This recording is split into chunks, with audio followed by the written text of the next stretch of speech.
Yo, what's up mga kaibigan? Nali na tayo magkwentuhan. Isa sa mga free agents pa ngayon ay si Bol Bol. Ang 7'2" big man na may guard-like skills ay nananatiling free agent mga kaibigan.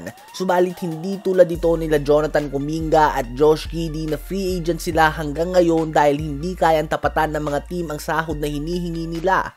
Si Bol Bol ay free agent nga kahit na handa siyang pumirma ng minimum na kontrata. Isang talent na naman ang masasayang mga kaibigan dahil nga dito ay mukhang kailangan na talaga ng NBA ng expansion team.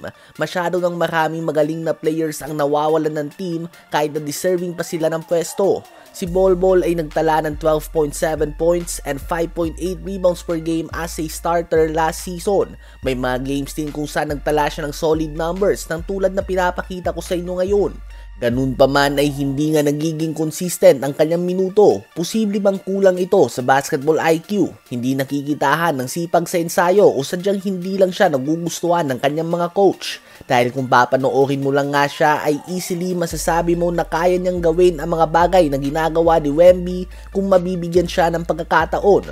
Subalit si Wemby ay sinasabi bilang ang susunod na mukha ng NBA habang si Bol Bol naman ay hindi nga makakuha ng kahit na minimum contract man lang ngayon sa NBA. Kayo ba mga kaibigan, sino ba sa palagay nyo ang team na dapat bigyan pa ng chance si Bol Bol?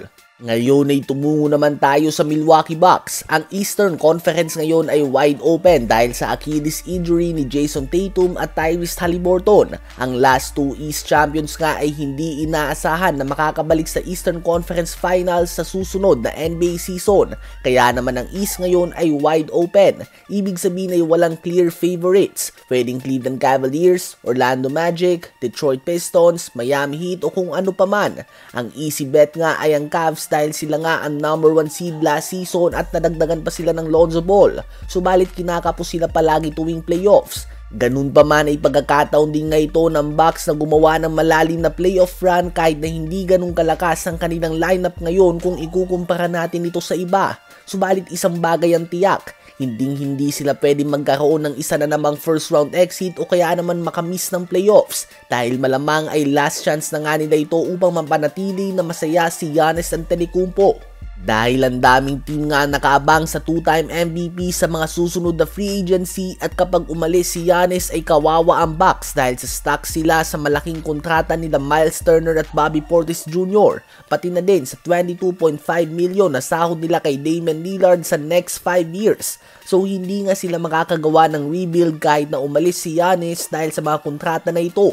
Ibig sabihin ay stuck sila sa pagiging play-in team hanggang sa matapos sa mga kontrata ng mga pangalan na nabanggit natin. Ano ba ang masasabi nyo tungkol dito?